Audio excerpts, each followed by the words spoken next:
So you got inspired to start your profitable career as a corrupt politician. You got everything in order: staff, marketing, education, even an escape plan. Now you just need a base to launch your operations. I'm going to tell you why Sri Lanka is going to be perfect for this venture. Let's have a look at the many benefits that come with selecting this as your destination. The government as a whole is allowed to operate with a high degree of confidentiality. This enables officials to hide critical matters from public scrutiny, such as conflicts of interest. In this context, a conflict of interest occurs when someone who is handling a transaction using public funds doesn't fully disclose the connections between the parties involved. In the case of the bond scam, a clear conflict of interest lied in the relationship between the central bank governor and the owner of a primary trader involved in the deal. If you knew Alton Aloysius was involved in these illegal activities even before you were elected, why go and invite his father-in-law to take the post of governor of the central bank? Why ignore as to whether the conflict of interest position had been completely disposed of? Campaign financing is yet another aspect of the political establishment that is shrouded in secrecy. We don't know who funds these candidates, what their interests are, what kind of quid pro quo deals have been made that the public is not privy to. Let's imagine a completely hypothetical scenario. You, candidate A, want help with your election campaign. Let's say you need a place to have one of your political meetings at a reasonable rate. Better yet, free. So you seek the assistance of individual B, who happens to own one of the very best hotels in the country, and he provides you this amazing opportunity. All he needs in return is that you change the economic policy in the country just a little bit, just long enough so nobody notices, so that his other lucrative ventures can enjoy some much needed profiteering. There's no way such a thing could happen, right?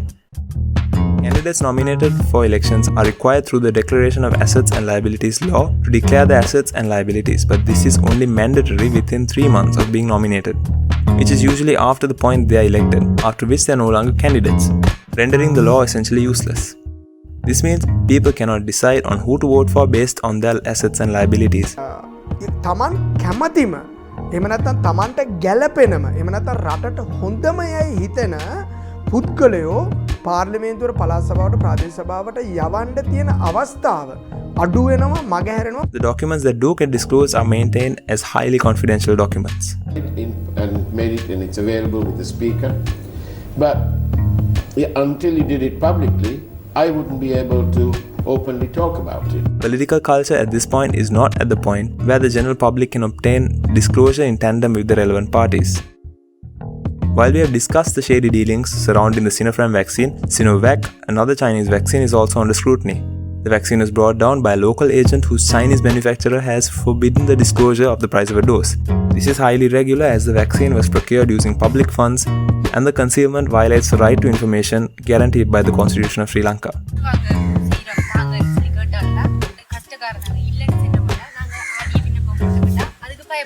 இந்த அரசாங்கத்தால் இந்த தகவல் அறியும் சட்டம் மிகவும் பிரயோஜனமாக இருக்கின்றது. We have had instances where information release has led not only to the mere release of the information, but people challenging governance and government itself. The powers that be have a vested interest in ensuring that they get to keep their little secrets and their little cookbooks they like to call accounting ledgers hidden. They also have the means to make that dream a reality. Under the facade of openness and progress, they are able to change policy to better serve themselves. The finance bill gazetted in July 2021 provides immunity for those who would otherwise need to disclose their assets under certain laws. It gives them a free pass from facing investigation, prosecution, and all other penalties.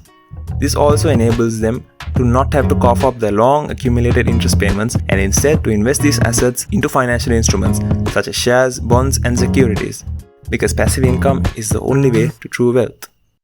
The truly brilliant machination that was the 20th Amendment also exempts 120 state-owned companies from audit. This will remove the need for these institutions to disclose financial information and any considerations that they will need to make to hide their numerous shady dealings. In most cases, perpetrators of corruption continue to survive and thrive, eluding any consequences for their actions. Even when due process deems these individuals liable for their offences, they are often able to slip away. Have you catched him? Can't. Gembekka slippery froggy bugger is no. Following the bond scam incident, COPE revealed that Governor of the Central Bank Arjuna Mahendran should be held responsible and that legal action should be taken against him. Then President Maithripala Sirisena announced he had appointed a commission of inquiry to further investigate the case. During this time, Mr. Mahendran decided to take a break and return to his home nation, Singapore. Then in March 2019, President Sirisena revealed that Singapore refused to return Mr. Mahendran to Sri Lanka given that Colombo had failed to prepare valid evidence and documents in order to deport him. In true political fashion, Sirisena slammed the Singaporean government, and that was that. Say, oh, well, you know what? We've got 12 billion sat in the central bank. We want the money returned to the people. The very same set of events seem to be following the sugar scam as well. So far, there have been no inquiries conducted. If they are, it's being done in a very private way, despite the massive public outcry that it has generated. It is as clear-cut as all this.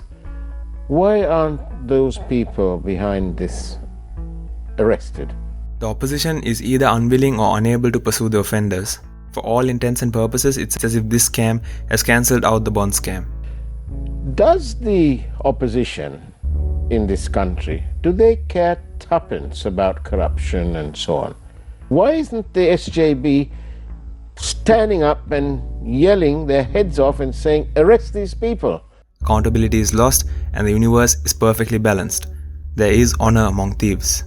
Even in the instances where the opposition musters up the courage to take some kind of actions, their attempts are often thwarted with little regard. I told the opposition whip, Mr. Lakshman Kiriel, that when this cassette comes to Parliament, we have to call for a vote because we have all reasons to believe that we are suspicious of this transaction.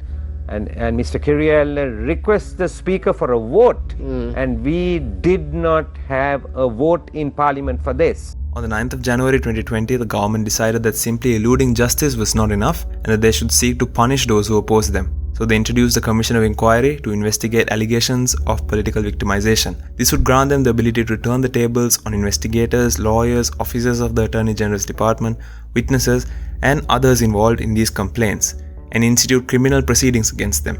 It also seeks approval for the dismissal of several cases currently pending in court, given that an independent judiciary and the rule of law are concepts too tedious. The Commission to investigate allegations of bribery or corruption is the primary institution in Sri Lanka that is tasked with battling corruption. They have had some success in the past, most notably conducting a sting operation that caught President Sirisena's Chief of Staff requesting a bribe of 20 million rupees. In the former Director General's words, this is what has been holding them back. Since 1994, not a single amendment has been brought to our anti-corruption law. That itself shows how far lagging behind Sri Lanka is. Right? We have prepared a new anti-corruption law.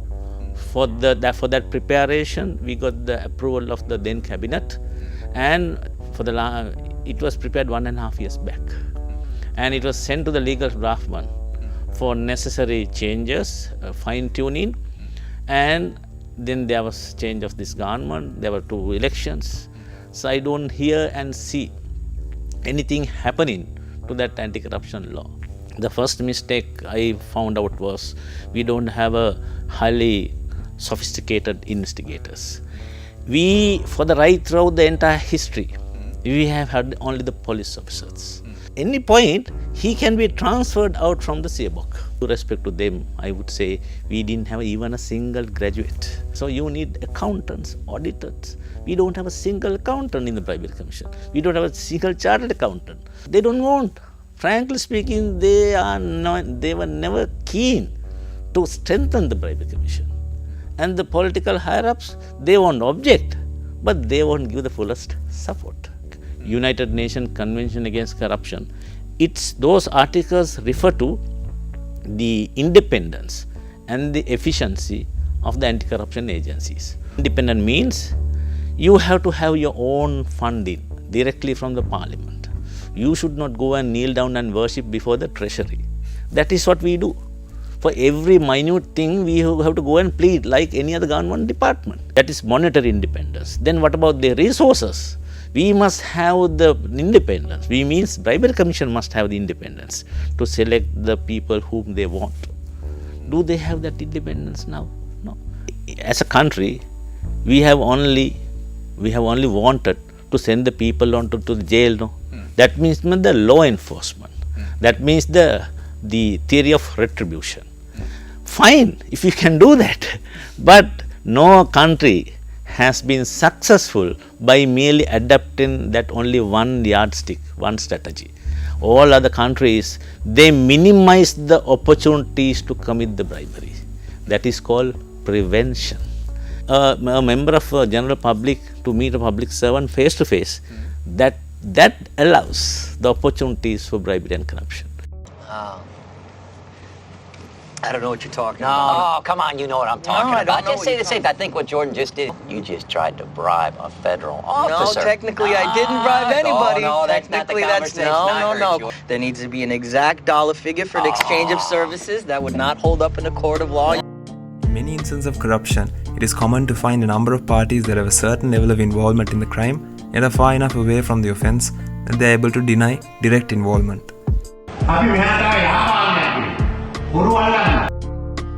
These individuals usually take the moral high ground for added protection. The whole country, the whole world knows the present Prime Minister was the mastermind. Of February 2015, when the controversial bond auction had taken place. Right after the auction, at around 12:38 and 12:39, Arjuna Mahendran had made 2 phone calls to a particular number. That number belongs to the Prime Minister of the country, Ranil Wickremesinghe. Presidential Commission of Inquiries did not dig deep into Prime Minister's activity. Who invited this man, Arjuna Mahendran, to take up the post of Governor of the Central Bank of Sri Lanka? 4 times Prime Minister of Sri Lanka, the one and only Ranil Wickremesinghe. Although Ranil was heavily criticized for this appointment, he was far enough away from it to avoid direct exposure. This is the state in which a large number of corruption cases exist right now, waiting to be uncovered. And when they're exposed, those involved will declare ignorance and go straight to offering explanations and establish moral high ground.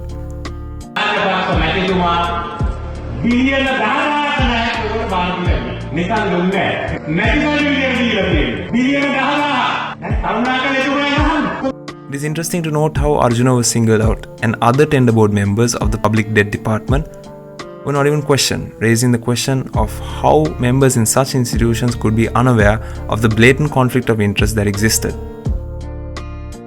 During the investigations carried out in the aftermath, it was found that there had been several communications carried out between the owner of PTL and a number of politicians. It's an astonishing 707 calls in total between the Mr. and Mrs. Karunaka and Arjuna Aloysius.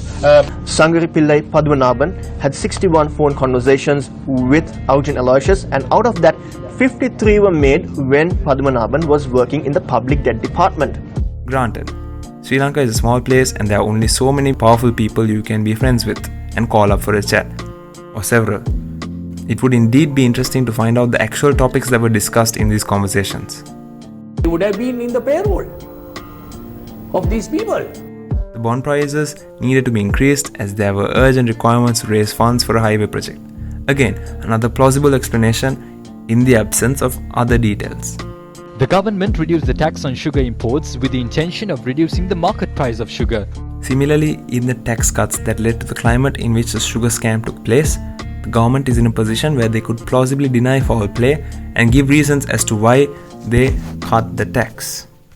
No one man should have all that power. The clock's ticking, I just count the hours. A common pattern we have seen as of late is the political establishment increasingly becoming less answerable to the people or anyone else. Power corrupts, and as of late, man have they been getting powerful.